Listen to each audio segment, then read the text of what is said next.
Good evening and welcome to February's community meeting. Tonight we have a very special guest, Mr. Aaron Palmer.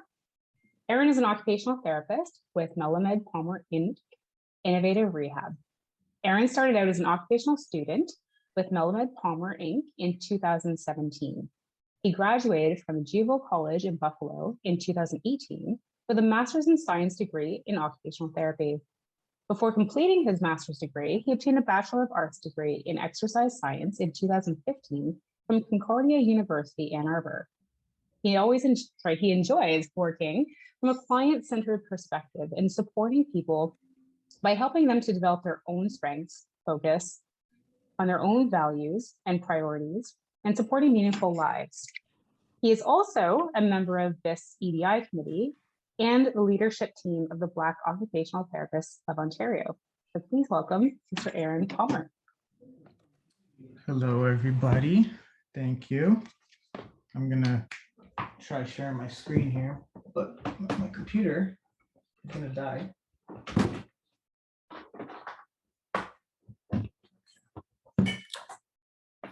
So hopefully this will glitch it.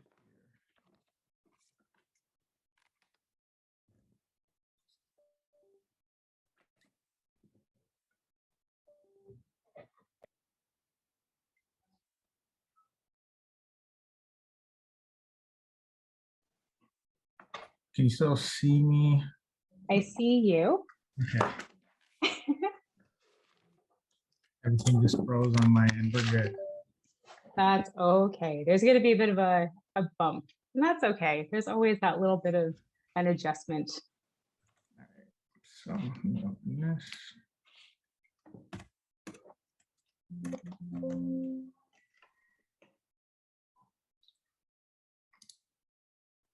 Okay, can you see my screen yet? I cannot. Okay. So if you share a screen and then a menu box will come up, and I wonder if you just click the screen that you want to share, if it will pop up now, I wonder.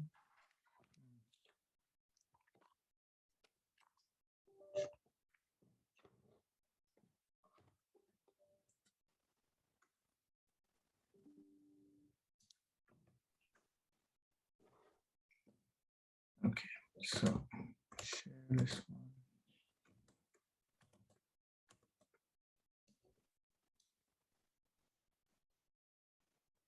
Can you, oh, you see it? I cannot. Are you using two laptops today, Aaron? No, I have two screens going on. That's why.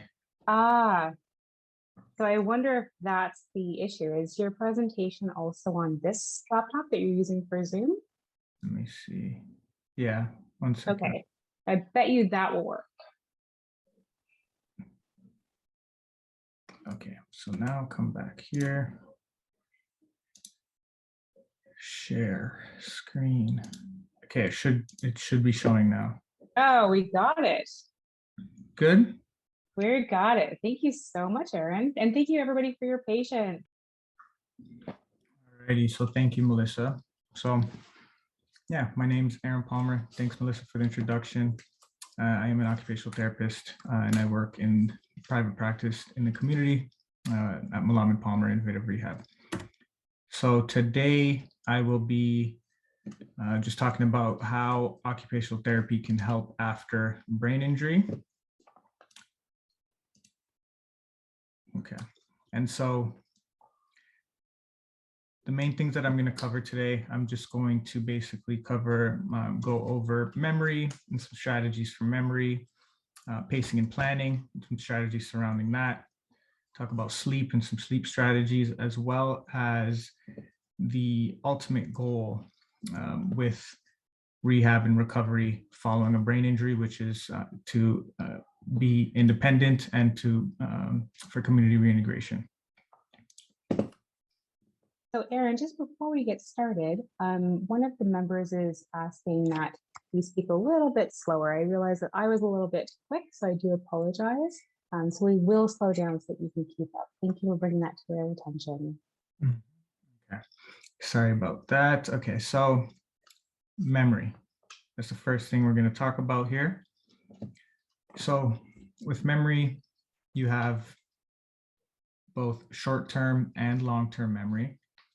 And so we'll start with short-term memory. So short-term memory, that would refer to your more recent memories, and working memory as well.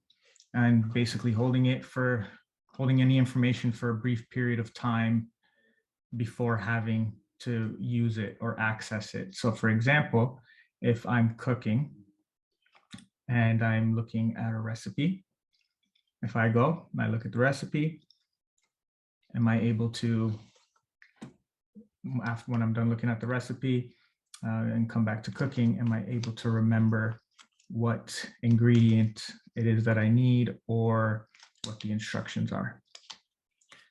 It could also be even, when you go to the mall and you park somewhere and you're wondering, where did I park? That's another example of short-term memory. The other type of memory is long-term memory. And long-term memory refers to it's retaining or storing information or holding on to it over time. So it could be something, for example, remembering what you watched on TV last week, or even a conversation that you had with somebody last week. And so there's different types of long-term memory. There is explicit and implicit. And so I'll start with explicit. And explicit memory it's conscious thought. So you're intentionally trying to remember specific information.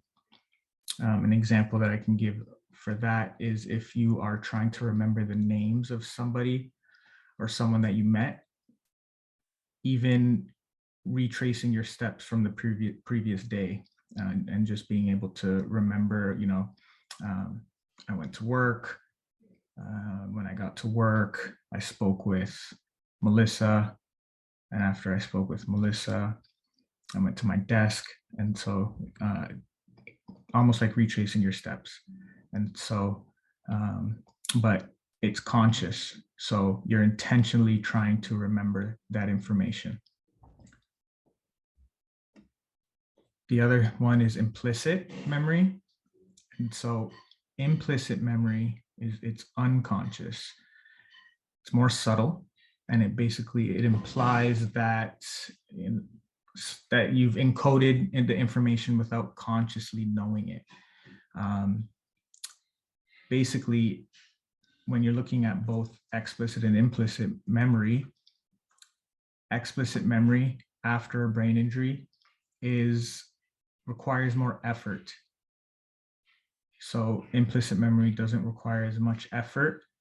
And that's also because, like I said, you're not intentionally trying to remember.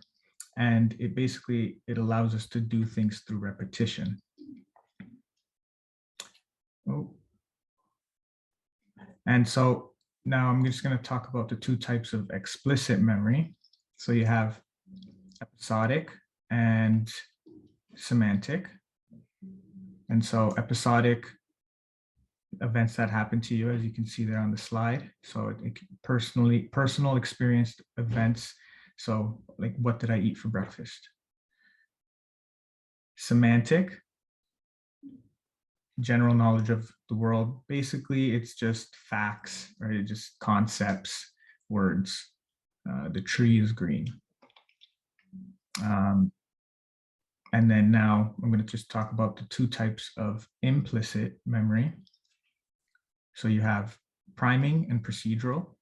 And so primed is basically being able to recall something that you've heard recently or something that you know. So if someone asked me what is BIST, I would say that BIST is the Brain Injury Society of Toronto.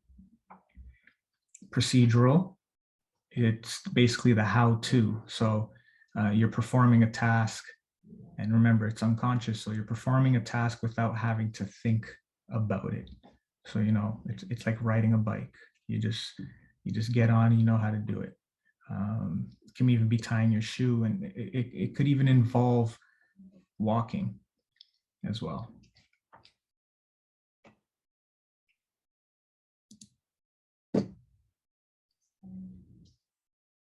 Another type of memory that I want to touch on that is affected following a brain injury is prospective memory. And so basically, prospective memory is remembering to remember.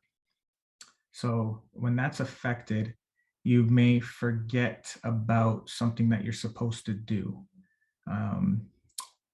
An example of that would be you show up at a doctor's appointment at the wrong time, or you forget to take your medication at the right time, or even forgetting important occasions. So a birthday, a holiday, even a family event. So that's prospective memory.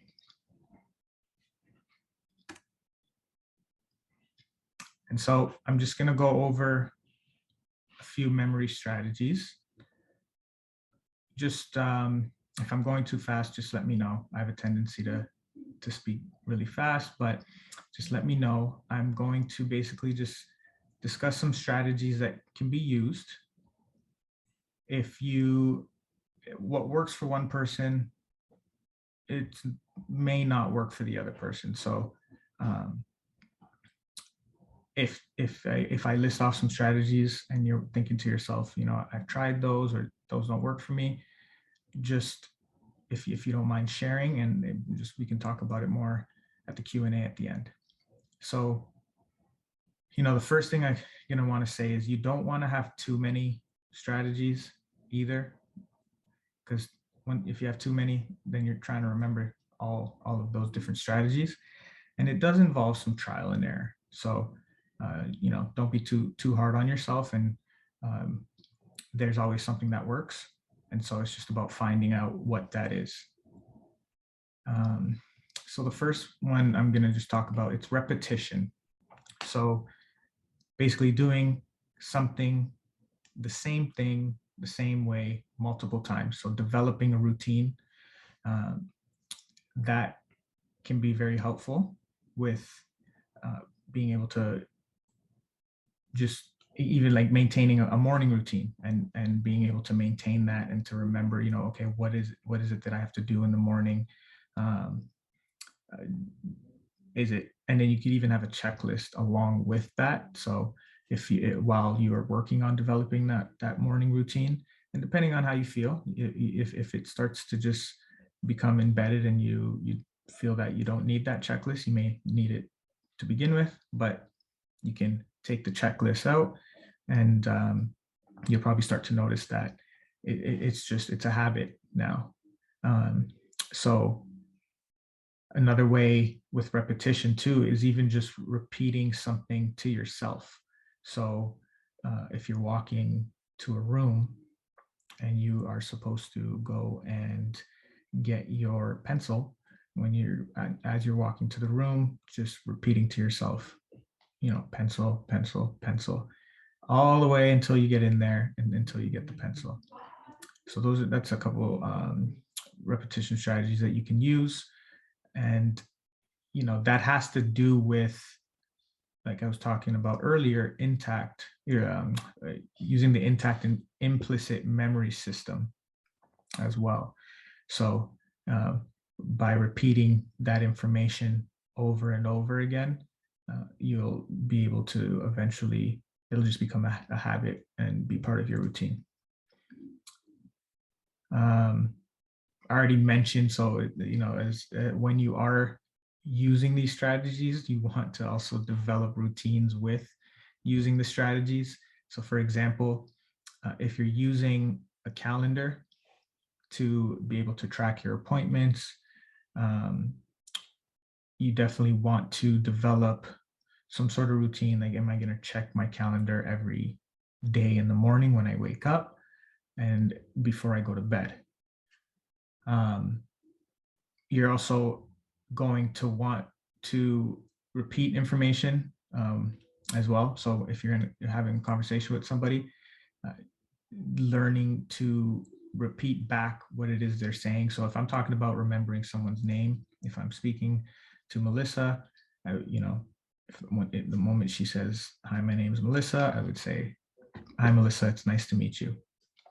I actually use that strategy. I've always found myself to be not the greatest with names, and I started doing that, and it makes a huge difference.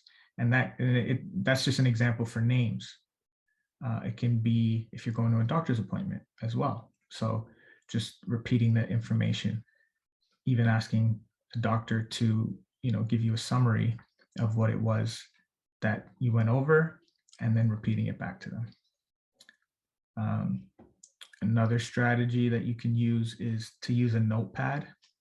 So writing down information or details that you hear, whether it's in conversation or over the phone. Just be careful not to have too many different notepads.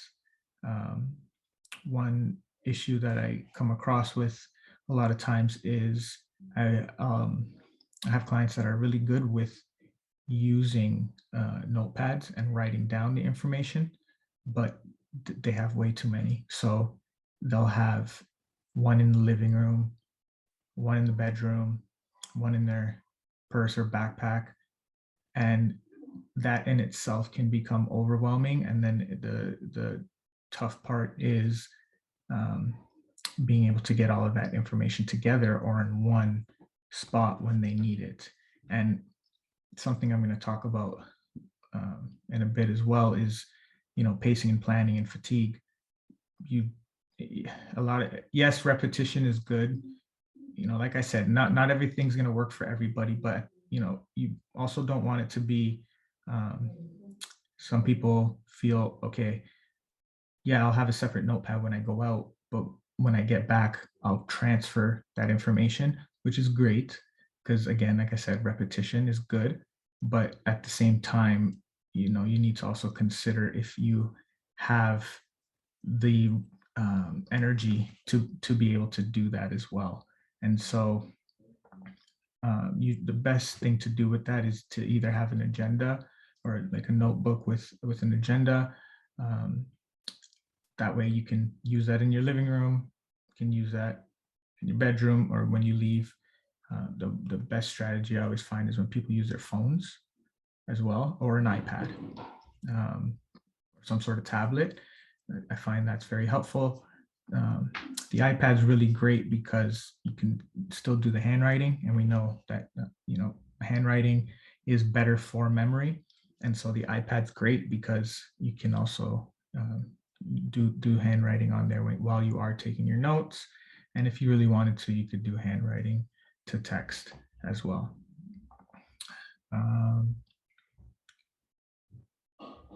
So another strategy that you can use is, so I already talked about repeating and rehearsing the information.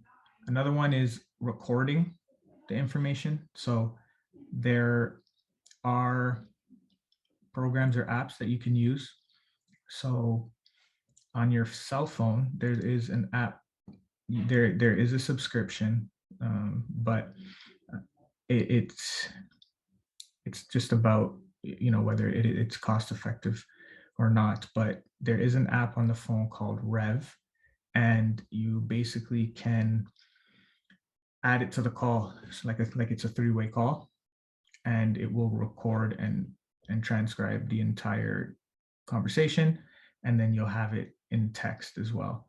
And another strategy, even I have a client that will, if she knows who's calling and doesn't want to answer, she'll just let it go to the voicemail. And that's very helpful because she'll have voicemail to text. So getting an email or a text message with the voicemail and what the person said, that's also can be very helpful. There's also a program called Otter.io, so OTTER.io, and that is very useful if you're on a computer, even on your phone. You could actually bring that with you to a doctor's appointment and just press record, and it will record the conversation and put it into text as well. There is a subscription, but there is also a free version for that as well, up to a certain amount of hours. So it's called Otter.io. It's very helpful and can be very useful, especially if you're using your phone, because then once you do that, then you can just, if you're using like the Note app, you can just copy and paste it, and copy it from Otter and paste it over into your notes. Another good strategy surrounding electronics is to use Siri voice commands as well. So while it's fresh in your mind, just, or Alexa, hey Siri, hey Alexa, you can actually use it to add a reminder. Hey, Siri, add a reminder to call the doctor tomorrow, and it'll add it in, and it'll remind you at the time that you specify when you want that notification. Another great strategy is, again, obviously if there's a cost, but is it to have an Apple Watch, and that's because it's just always available. I've worked with a couple clients who brought to my attention that they like to use their phone, but sometimes having to reach in their pocket, grab their phone, unlock it, that in itself can be overwhelming sometimes. And so having the Apple Watch, it's right there. And again, that's where you could use the voice commands, and using voice commands to take notes as well. And so I already talked about, having a checklist and agenda. Also, another good idea to help with your memory, especially like if I'm going back to prospective memory, so those one-time tasks, is you can actually, like if you have an Alexa or a smart home device, you can have it remind you and to give you those medication reminders. You can set it to do that for you as well. Or you can even set it to give you reminders, that you have an upcoming appointment, or to remind you a day in advance. Another strategy for those one-time tasks is, like for bills, is to do recurring payments. That way you just set it and just don't have to worry about having to remember. Or you could put it in your phone or in your agenda on the calendar as well as a reminder. Another good way is having your bills mailed to you. So if you have it mailed to you, just that visual cue of getting that, it's really, when you open it, you pay it at the same time as well. You don't open it, put it aside. So you just do it all at once. And another strategy for those one-time tasks is basically if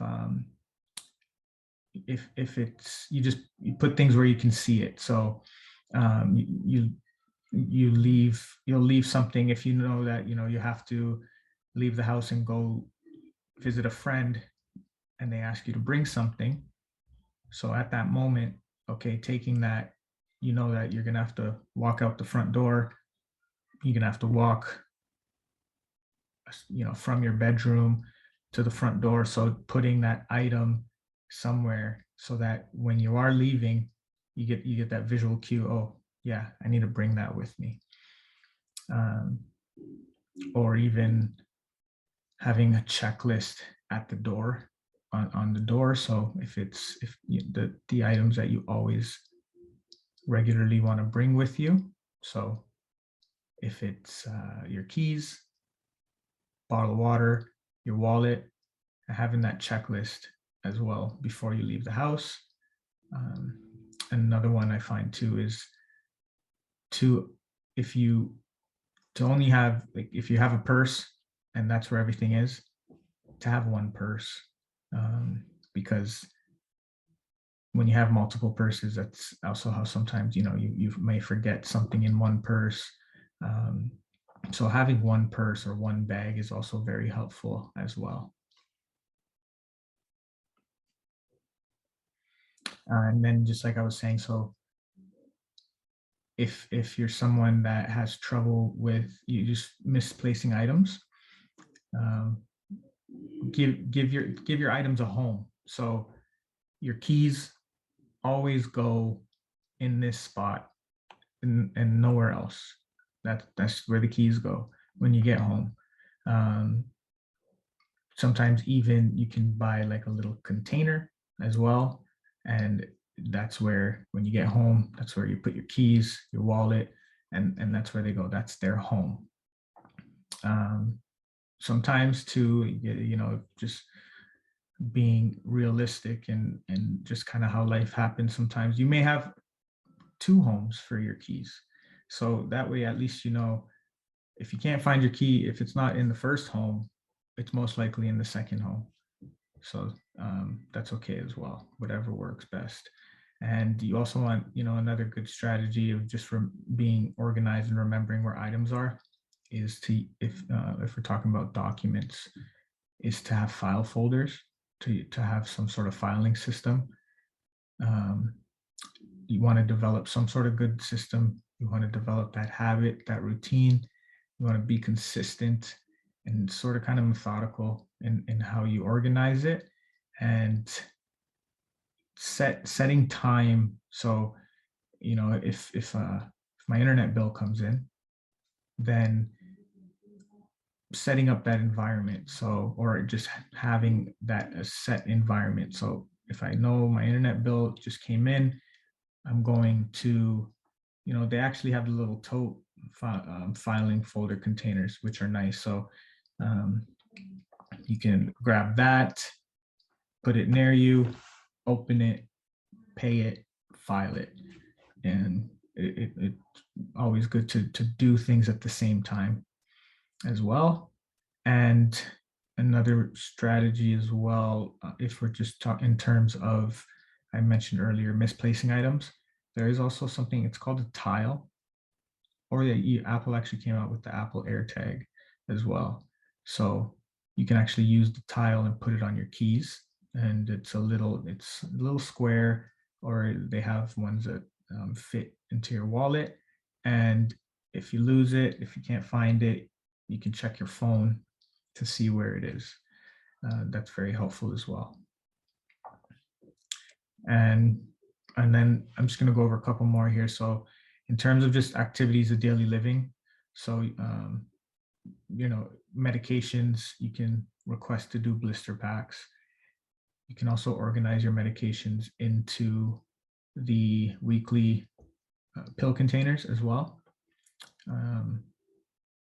Having, if you're looking at groceries, having a whiteboard on the fridge can be very helpful as well. And that way, as soon as okay, I need strawberries, you just write it right on there and it's there. Something else that's very good, just in terms of being able to just help you with your memory and with your ADLs, I find that, some people are pen and paper, they prefer pen and paper, and some people are okay with using electronics. Obviously, it's what works best, but there's a lot of technology out there, and so smart appliances as well, or smart appliance accessories, I should say, are very helpful. So there's something called the wall flower, WALL flower, FLOWER, and it's a smart plug that you can use with your stove, and it can send you'll start to learn your behaviors, your cooking behaviors. So you usually don't cook past 30 minutes.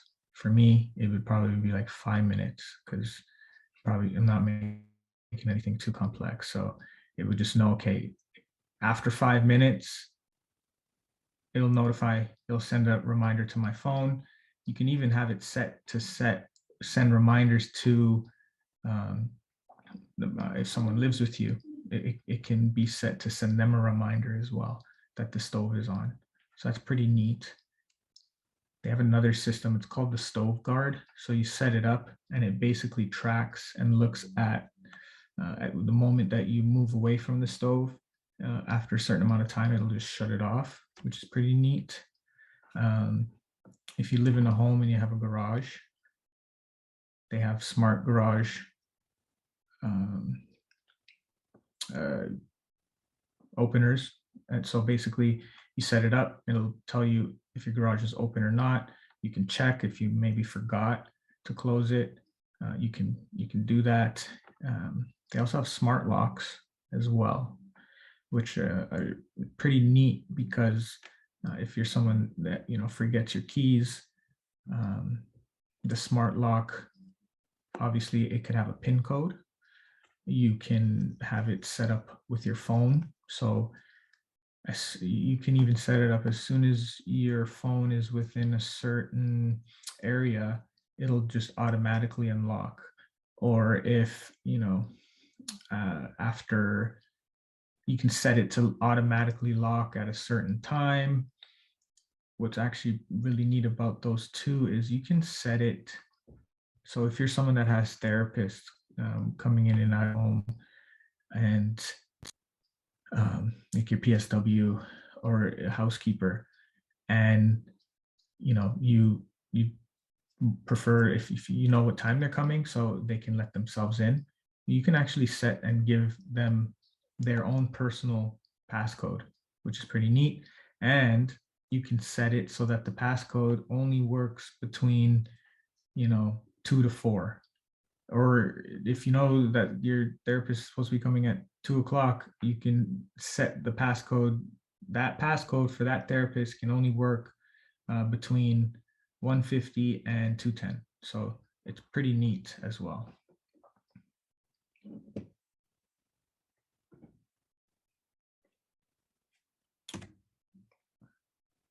Okay, so now I'm just going to move on. I hope like if anyone has any questions at all, just type them out and we'll get to them later on. But I'm going to move on and talk about pacing and planning. So we know with a brain injury, the brain does not function as efficiently or as effectively as it used to. So tasks that used to be simple become more difficult. And there's a huge difference between physical fatigue and mental fatigue. And so that's something that's sometimes overlooked. And so let's just talk about some strategies that we can use to help after a brain injury. Here is a photo that I love to use to just refer to symptoms or symptom onset with doing any sort of task. It could be a physical task, it could be cognitive. So basically what you see here is you have the 3 zones. So you have the green zone, which that's minimal symptoms. You have the yellow zone, which is moderate, and then you have the red zone, which that's basically the danger zone. Now, this is just an example. So, sometimes your activity pattern, it could look like this if you aren't aware of your symptoms. So it's essentially you're in 0 or you have minimal symptoms, you do something, it goes all the way to significant, then you need to rest. And sometimes, I know this is all on one, but there are times when you may do a task and you may need to rest for a couple of days or 1 day, or you may be done for the day. So everyone's activity pattern is going to be different, of course. So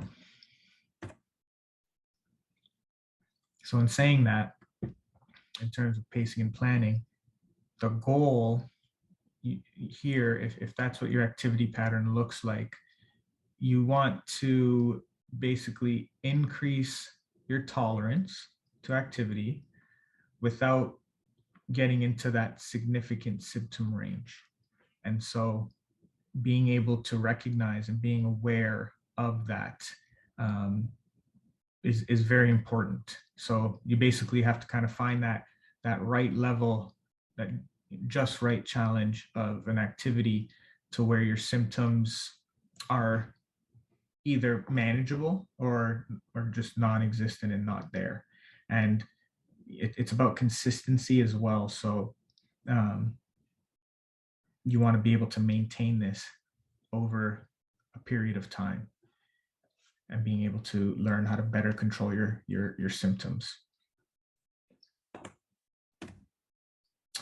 And here's another photo. This is the long-term target activity pattern goal. So like if I go back here, so if I go to the beginning, you see you have the 0, mild, and the significant. It's the same size. So each area is the same. So here it's just about not going into the significant symptoms and being able to stay in between the 0 to mild.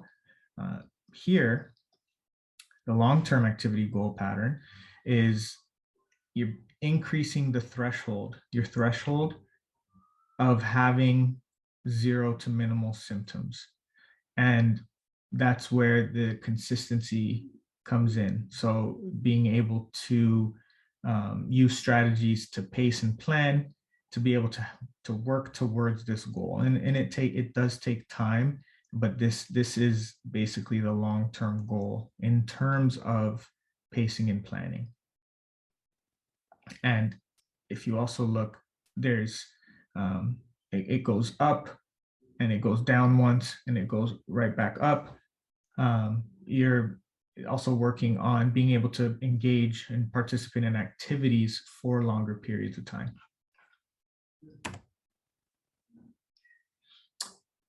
And so let's talk about some strategies that you can use to be able to work towards that long-term goal.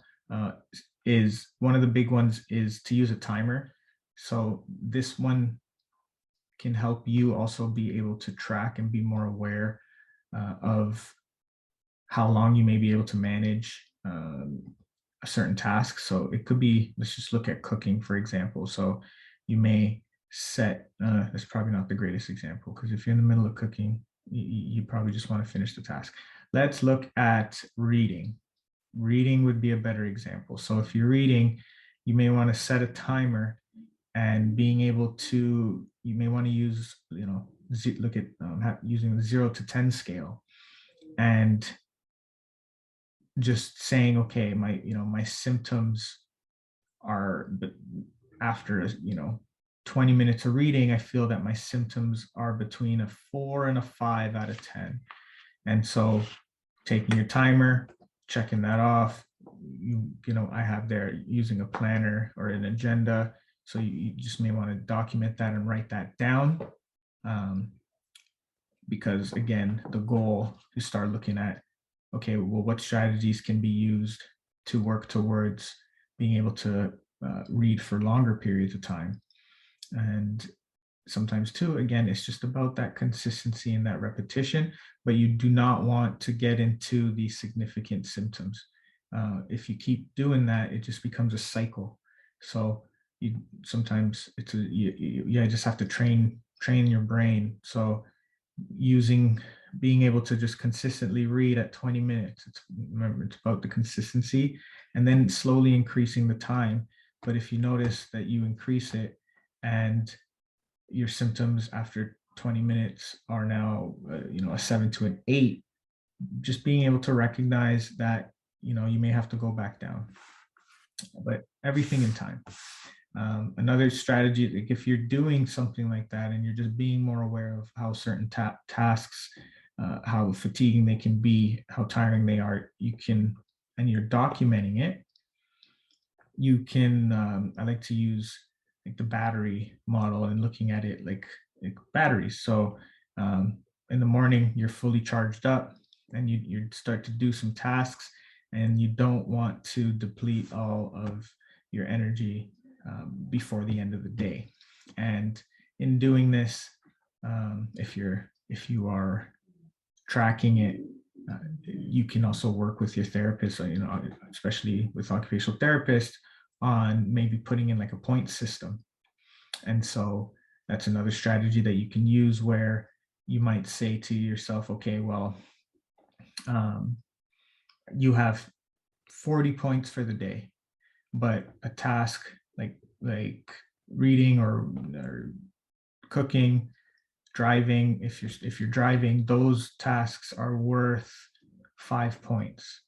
And so that is going to be a way that you can really just plan, because you're going to have to be able to plan the next day and to say, okay, well, what am I going to do so that I don't go past my allotted points.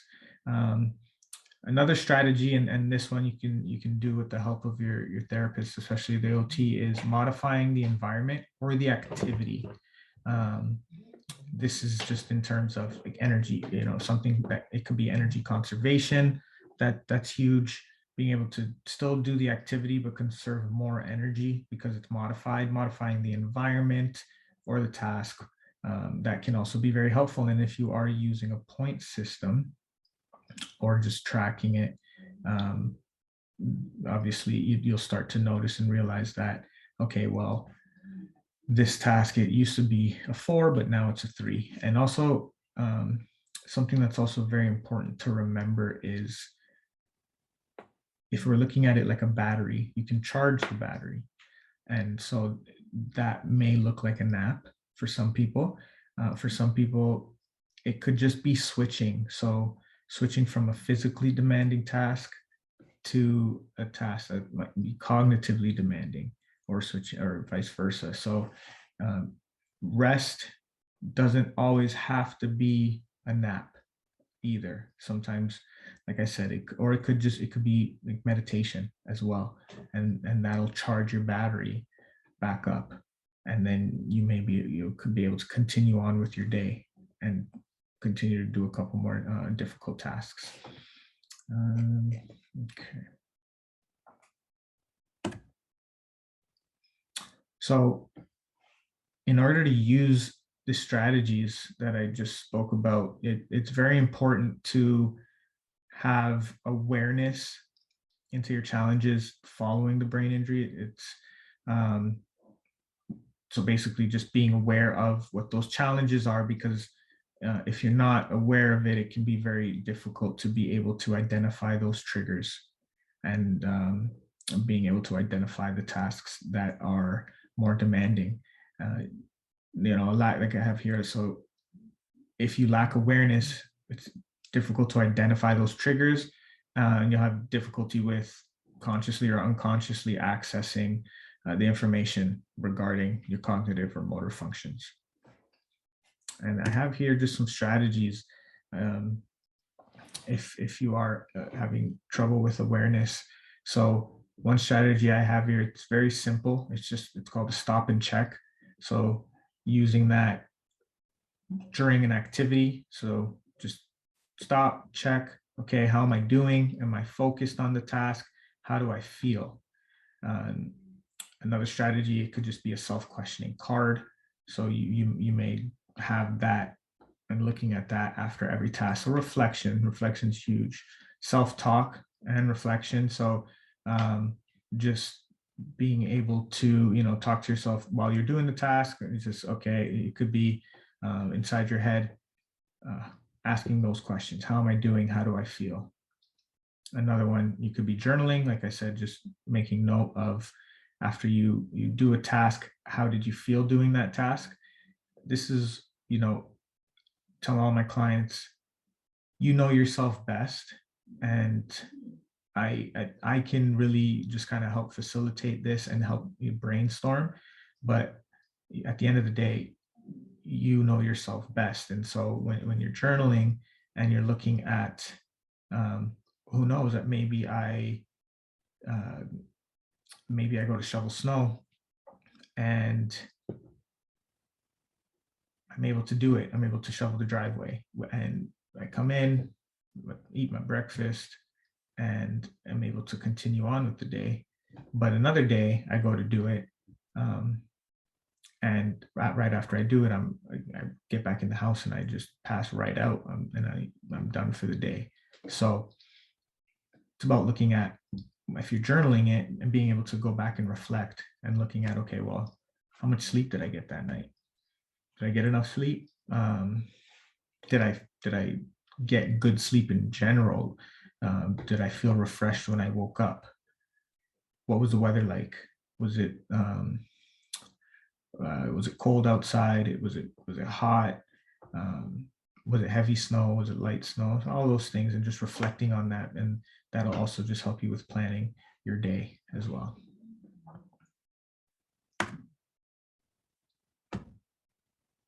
Okay, so now we're going to just move on and talk about sleep.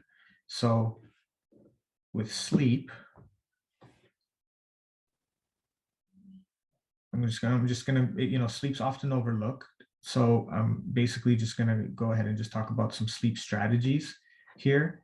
So, but if you don't have good sleep, that could result in you being tired throughout the day, irritable, headaches. It can affect your moods. It can develop body aches or pains as well. Some people you may cancel activities. It can affect your cognition, your memory, concentration. So sleep is very, very important and often overlooked. One of the main strategies that I didn't include here is to modify the environment. That, depending on what it is, what your challenges are and your injuries, along with the brain injury, that can only sometimes take you so far when modifying the environment. I could have pain in my back and get a better mattress, but if my mind's still racing when I'm sleeping, my pain's less, but my quality of sleep is still the same. So, just going to quickly just kind of talk here just about some strategies that you can use to hopefully help just increase, if you're having trouble sleeping, increase your quality of sleep. These take time as well when implementing these. So if you are, just be open-minded to it. This is where the journaling comes into play, just being open-minded and looking at progress, right? So if you track it over a week's time, any progress is progress. If your quality of sleep goes from a 6 out of 10 to a 6.1, hey, that's great. And you just continue and hope it continues to get better. So if we're looking at just some behavioral strategies, so you want to go to bed only when sleepy. Now, it's funny because earlier I'm talking about developing habits and routines, but then if you try and have a bedtime routine, but you're not tired, this kind of it goes against that. So just remember, like I said, some of these strategies aren't going to work for everybody. Everyone's different. So it's just about finding out what works. But if you are having trouble with sleep, you only want to go to bed when you're sleepy. So, but then you also, that doesn't mean, like that could mean sitting on your couch, could be reading, like not watching TV or not on your phone, because that won't help you fall asleep quicker. So only going in when you're sleepy, but whatever it is you're doing before that, like I said, it could be reading, it could be journaling as well, mindfulness, meditation, and only going into bed once you're tired. If you find that you do go to bed and you want to give yourself a time. So if you find, after 15, 20 minutes, unless that's normal, but after 15, 20 minutes, you haven't fallen asleep, get out of bed. So get out, go somewhere else, do something. Remember, no TV, no phone, because that'll just keep you awake. And do something until you start to feel sleepy, and then go back to bed. So, you know, what this is you want to unlearn the negative. You don't want to associate not being able to sleep with your bed. You know, you don't want bed to equal no sleep, or bed equals running thoughts. I'm sure many of you have heard the bed, it should only be used for, they say, sex and sleep. And so that's it. If you're having trouble sleeping, you don't want to associate your thoughts with that. So this is where these behavior strategies can be helpful with unlearning those negative associations. And so another strategy is you want to get out of bed at a consistent time. And so it doesn't matter if you had 2 hours of sleep or if you got 6 hours of sleep. If you're waking up at 8 o'clock, you always wake up at 8 o'clock. So that's also very important. I have here, you want to avoid wakeful activities in bed. So again, phone, TV, avoid those. And if you can, if possible, you know, I was just talking about pacing and planning, and, you know, you may want to recharge with a nap, remembered, but not always. But if possible, you want to avoid or limit napping throughout the day, because you want to build that sleep drive. So if you nap, you may have a harder time falling asleep. Whereas if you don't nap, you may find that by the time, you know, 8 p.m. hits, you start to feel tired. And so that's again where, you know, you may want to look at it. Well, when you start feeling tired during the day, doing something, it could be a physical activity, you know, maybe going for a walk. Sometimes it's really just as simple as just getting up. If you're lying down or if you're sitting down, you feel tired. Sometimes literally just standing up, walking around your living room and sitting back down somewhere else, you may find that you don't feel as tired anymore. So that could help. And I already talked about that. So you want to reduce those negative thoughts surrounding the bed and not sleeping. Okay. Okay, so we're going to talk about independence and community integration here, reintegration. So after sustaining a brain injury, the ultimate goal is to be independent and to be able to go back into the community. So people with brain injuries, it's often a different approach to rehab. No one is the same. That's just the reality. There's no one that's the same. Everyone's different. So like I see here, it says one size fits all, and it's crossed out. And basically the care model for brain injury, the approach, it is more of a one size fits all model. And when we're looking at diverse populations, this is where there's a struggle, because these the diverse populations will continue to face challenges or difficulties because of unmet needs during their recovery. So I just kind of want to go over a couple of terms here. So with occupational therapy, occupation does not mean job. An occupation can be anything. It's something that is meaningful.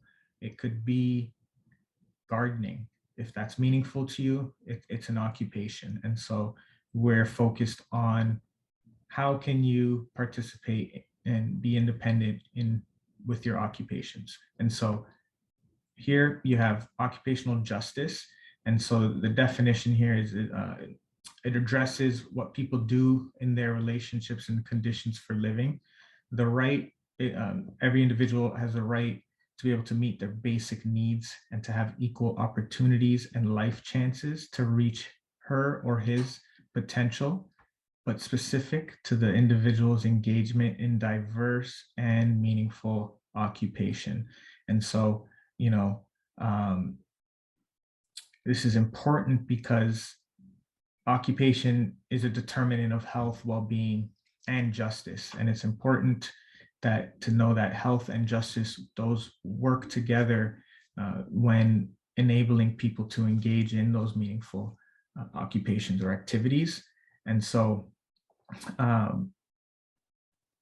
what we'd like to see in terms of recovery and the care is you want people to flourish in diverse ways. And so you want them to do what we want people to do what they want to do and support them in doing those activities. So whatever you tell me your goals are, I'm going to help you, support you in any way that I can to do that and work to work towards that. If you tell me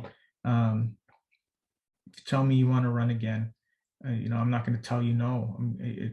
I'm on board. I'm all in. That's the long-term goal. So what can we do to work towards that? But it's also important that when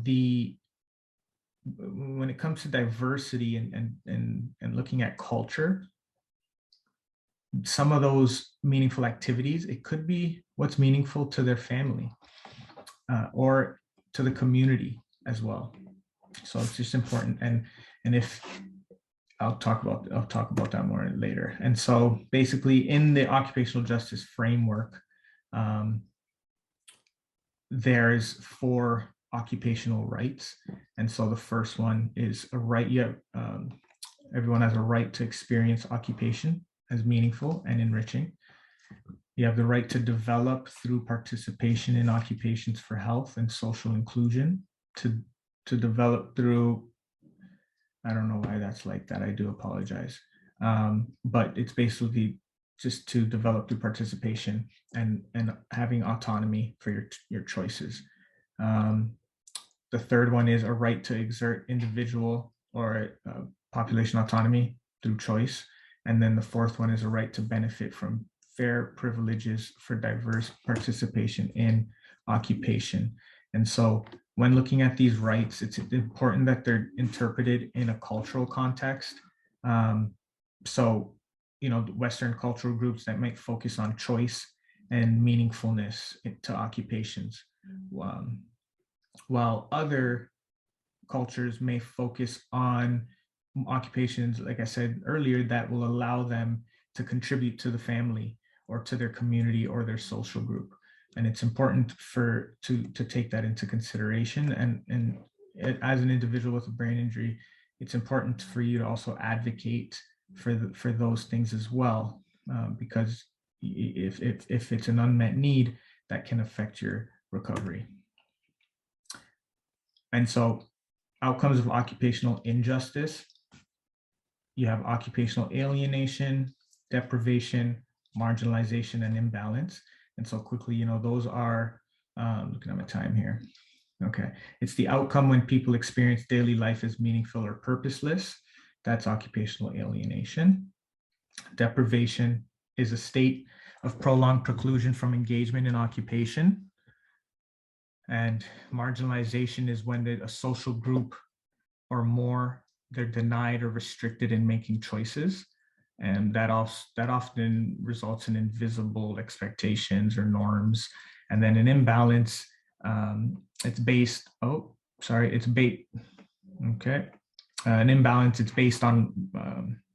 reasoning that human health and well-being, they require a productive, participating in productive and leisure, both in occupations. So you don't want to have an imbalance in that. And so how can occupational therapy help with that? And so, like most Western healthcare, the profession of occupational therapy was founded on and grounded in Western ideologies. So, there is a significant gap in our understanding of the factors that may impact community integration for some populations. Some of these gaps do include a lack of understanding for how culture affects the rehab process, especially with just creating barriers. and the barriers that minority cultures may face. And I will say, though, that, you know, the College of OTs and other professions as well, they are working towards bringing more awareness to these issues and, you know, providing resources to be able to provide services that are culturally safer and more aware of these barriers. And but you know, it's important because as occupational therapists, we are looking at, it's important for us to, we want to look at how can we eliminate those barriers, and that's also important for individuals with brain injury to be able to advocate for their needs and your needs as well. And I know sometimes it can be scary, so it can be about finding the right person sometimes to help with that. And it could be an occupational therapist. It is really what we do. It's what we're about, with the holistic approach, whole body, whole person, looking at, you know, we're not just focused on one part. We're taking into account everything and how that's affecting someone's occupational participation and performance. And so sometimes, you know, with individuals, it's important to be able to advocate for yourself as well, and to be able to recognize what's going on. And each person's affected differently. And so, you know, and when you're trying to, yes, it's something that there's a lack of understanding a little bit, and basically there are gaps, but it's something that, you know, we're working towards improving. And, you know, if I look at myself as a therapist, there's no research, there's no data, there's no integrated pathway for West Indians with a brain injury. And so a lot of times too, I'm just basically using my lived experience as well, to be able to help facilitate that and help to eliminate barriers as much as possible, as much as I can. So like I said, it's important for individuals to, if you notice that that's happening, to advocate for yourself and to find somebody. Even it can be a therapist that you're working with, it can be a friend or a family member, to also to help advocate for those things as well. And, you know, in saying that, it's the responsibility of us all to, and if real change is to be made, then we almost learn and grow together. And so it's everyone, all of our responsibility to work towards that change. And we basically, learning and growing, it has to be amongst all of us as well. And so basically, Melissa mentioned earlier, I'm a member of BIST's Equity, Diversity, and Inclusion Committee. And, you know, I thank you, BIST. I appreciate just even doing this today and being a part of that committee. And basically what the mandate is to provide education and increased awareness, access to BIST services by reviewing outreach and advocacy streams, connecting with diverse community partners, and providing guidance on programs and supports that promote cultural competence, cultural humility, and cultural responsiveness.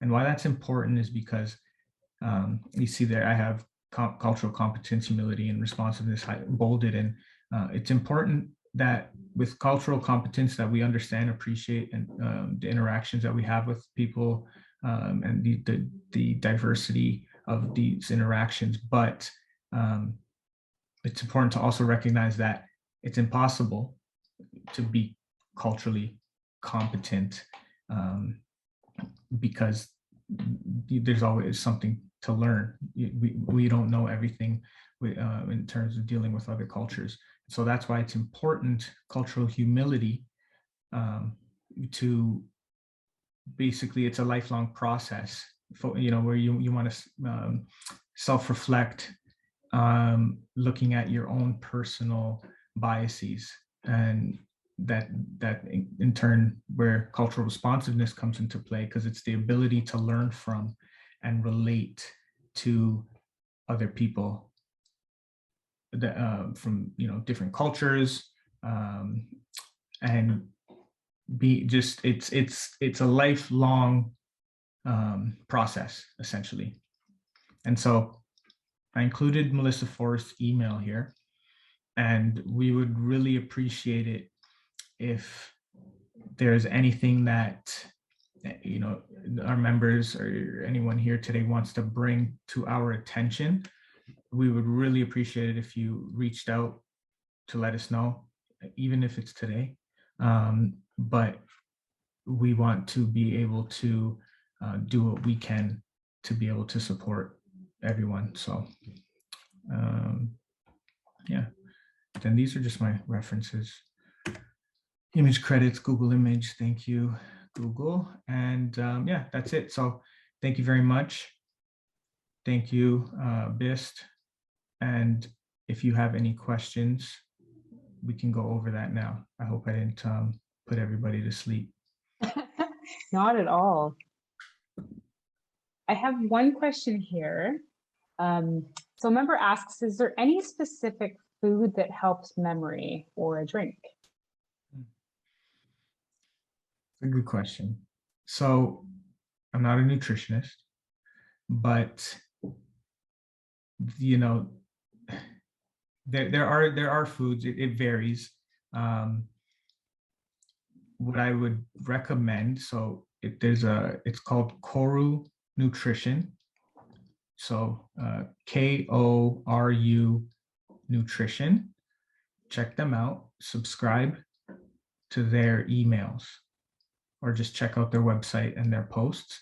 And they post about a lot of foods and specific to brain injury. Another thing, kind of just what I was talking about, it also depends on culture as well. It can vary. So that's something else to just take into consideration. But check out Koru Nutrition. But there are foods that can definitely help with your cognitive functioning, just being more alert. Drinks as well. So if you can take those foods and put them into a smoothie as well. Those are some great tips. The member is asking, can you share the names of the apps and what exercises help our brains or games? Okay, so so share the names of the apps.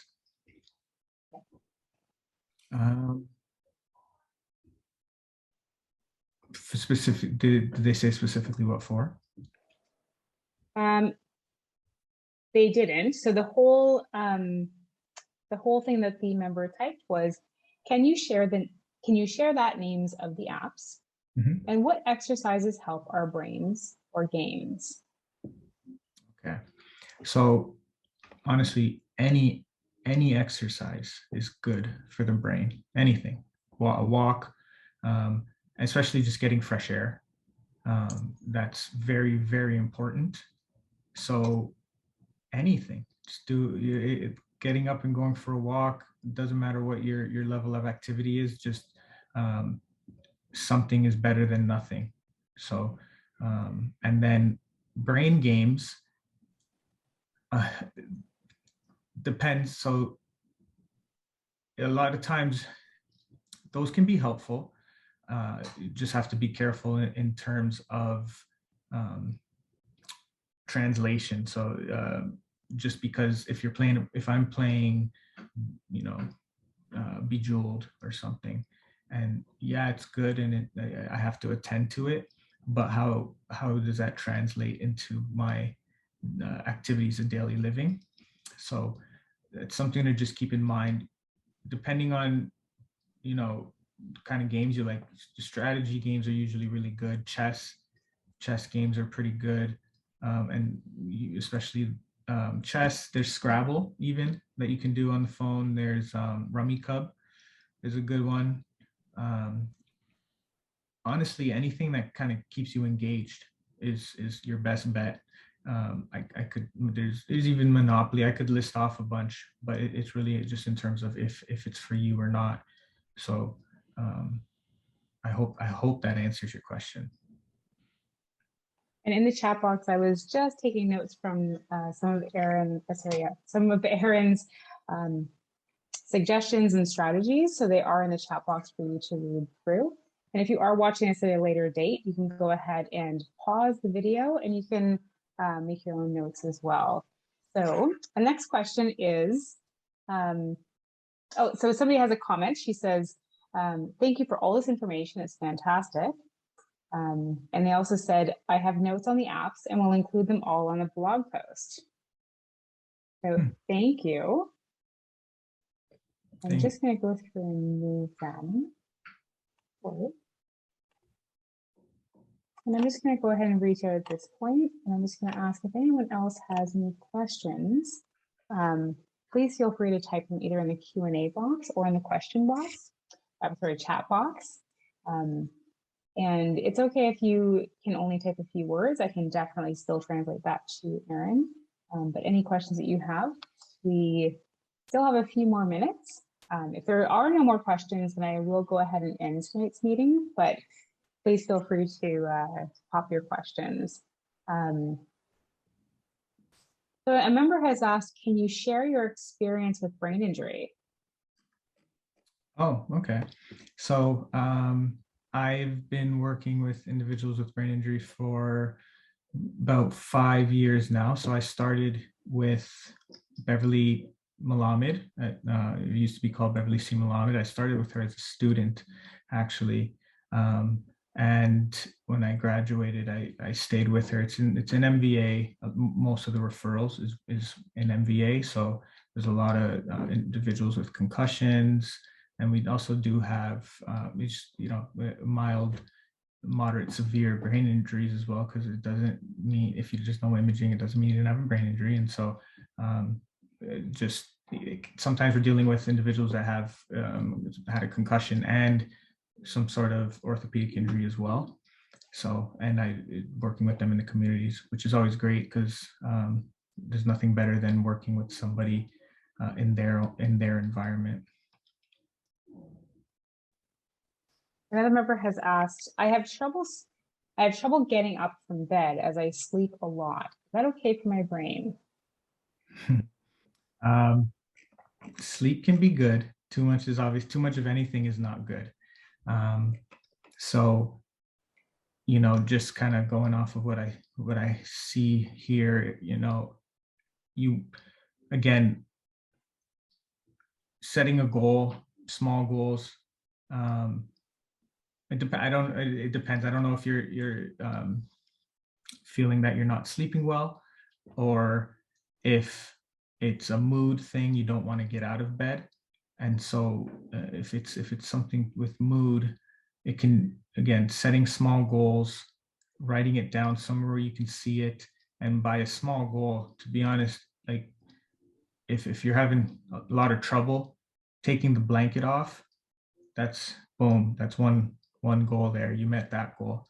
You do that consistently for 3 days, great, on to the next. What's next? Okay, take the blanket off, putting your feet down. Go ahead and put your feet down and put your feet back in the bed. But you put your feet down, and that's the goal. And just being consistent with that, very small individualized goals, and working towards that goal of being able to get out of bed.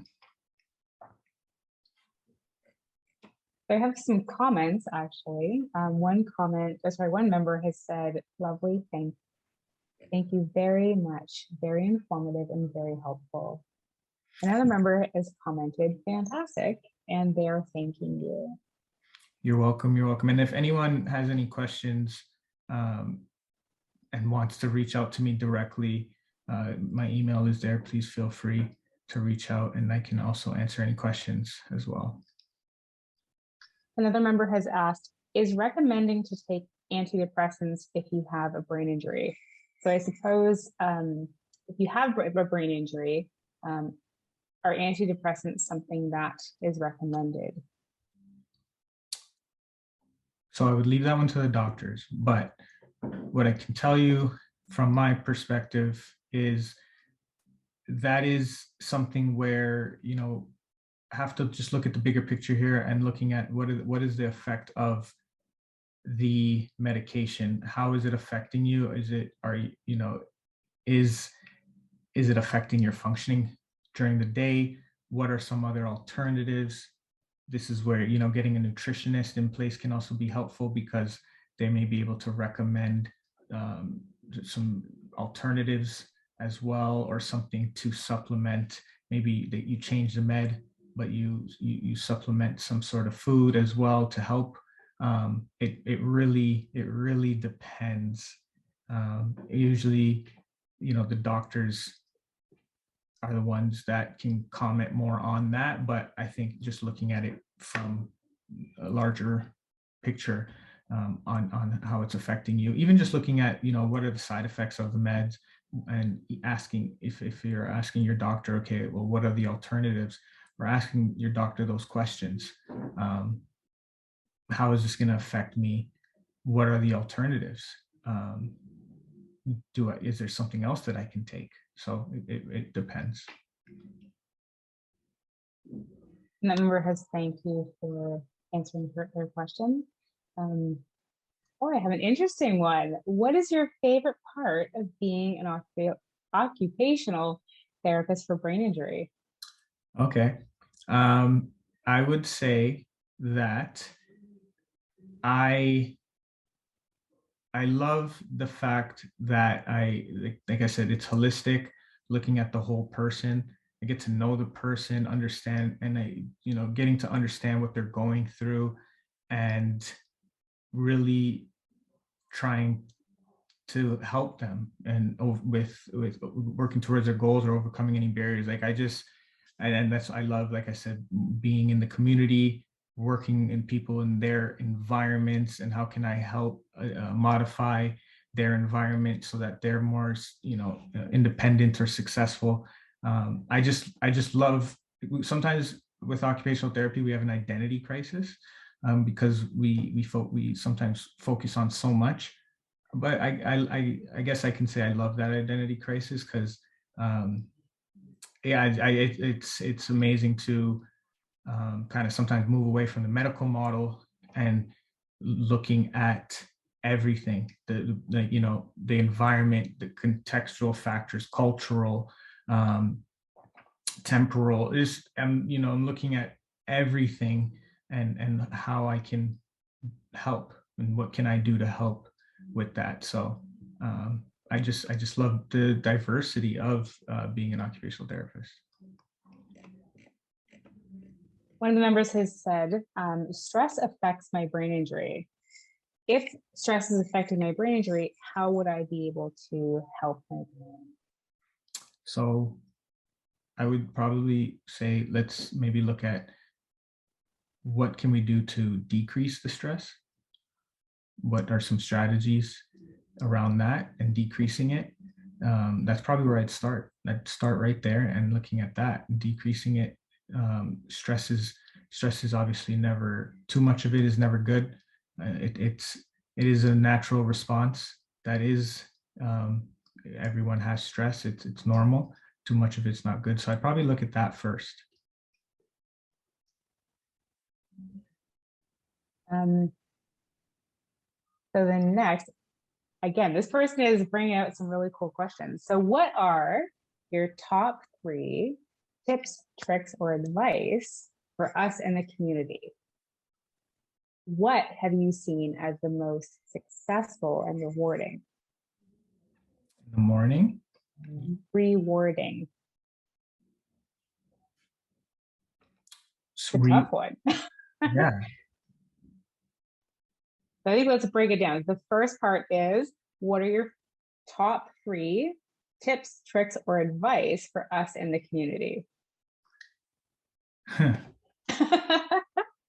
Again, it's that's a you see, my first reaction is, I want to ask you, questions about, who you are, what you do, where you live, and again, what those barriers are. I think, you know what, in the community, I would say advocacy, that's probably the biggest one. Advocating for yourself, that's huge. Just being, even just education as well, to be able to advocate for yourself and having that support system. It can be anybody, but I think it's important to really, there's a lot going on out there, and as like I said, as therapists, we don't know everything as well, and so being able to advocate for yourself, and just being able to, whatever it is that you know your challenges are, putting strategies in place. Don't be hard on yourself. Give yourself time. Be compassionate to yourself.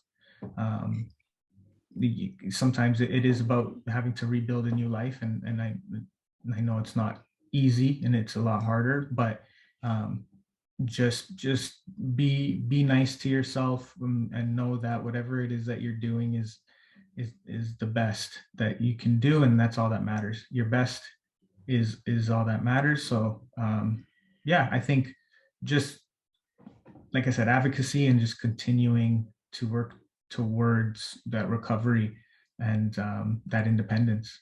I hope that's the best way I can answer that, because I like I said, I want to know. Now I just want to do like an intake on this person and, you know, find out, okay, and then I could give you a lot better of an answer. And the second part was the one that kind of stumped us. What have you seen as the most successful and rewarding? Rewarding strategy? Would you mind just clarifying if you're talking about strategies or if it's something more personal to a client or Aaron himself? I'll just give you a few moments. Yeah, I mean, so I see your message.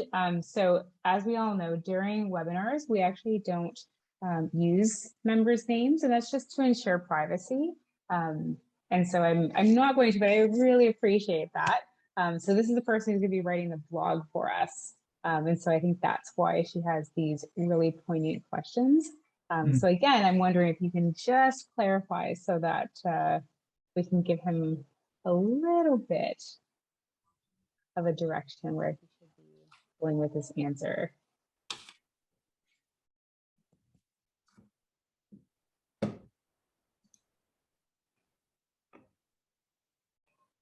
Oops.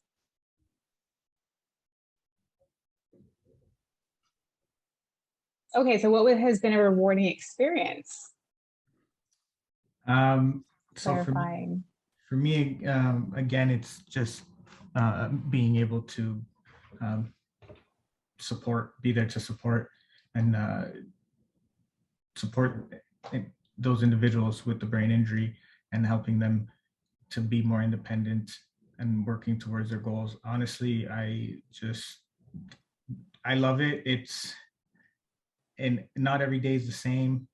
So I'm always being challenged. I don't know everything. And so I'm just, like I said at the beginning, that one strategy is not going to work for everyone else. And so I'm always, you know, I gave some strategies today, but the reality is a lot of times I am changing little things and modifying these strategies, and okay, like maybe we can look at this, but we may, like I said, I want you to develop routines, but if you may not be going to bed at the same time each night, because I only want you to go to bed when you're tired. So it's very rewarding to find something that works, because there's always something that works, and when you find it, that's the best thing. Thank you so much, Aaron. So I'm just going to put it out that we have time for about one more question.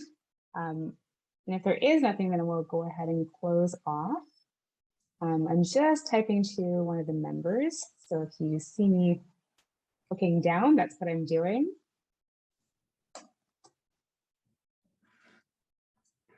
Okay. Oops. Wrong word. There we go. So there is just a comment from the same member, and they've said, thank you for your responses. She said, I'm already saying no. She is saying that she is sorry to stress you out with her questions. That's okay. That's okay. I think your questions were so fabulous, actually. And then we have a little smiley face. I think this has been a really great space in here. I think that there was so much information that Erin brought that is relevant to all of us as a community. I do hope that the people who may have missed some of the webinar tonight can find it on our website or on our YouTube channel. If you do need any help to find links, you can go ahead and email me at any time. I'm here to help you with any of your concerns or questions. My email address is connections@bist.ca, and I can absolutely help you with this. I do want to thank Erin for coming out this evening and preparing such an incredibly informative presentation. The amount of work that you do, both in your job as an occupational therapist, but also in your position as an advocate and somebody who is working so diligently toward change, is absolutely inspiring. So I just wanted to say thank you so much, Erin, for joining us here this evening. No problem, and thank you for having me. And same, if anyone ever wants to reach out or has any questions, please feel free to contact me by email. Thank you. And so I'll see the rest of the members for next month's community meeting. And if you're interested in joining any of our programs, again, just feel free to reach out to myself. So thank you again for everybody for joining this evening. And we'll see you very soon. Take care.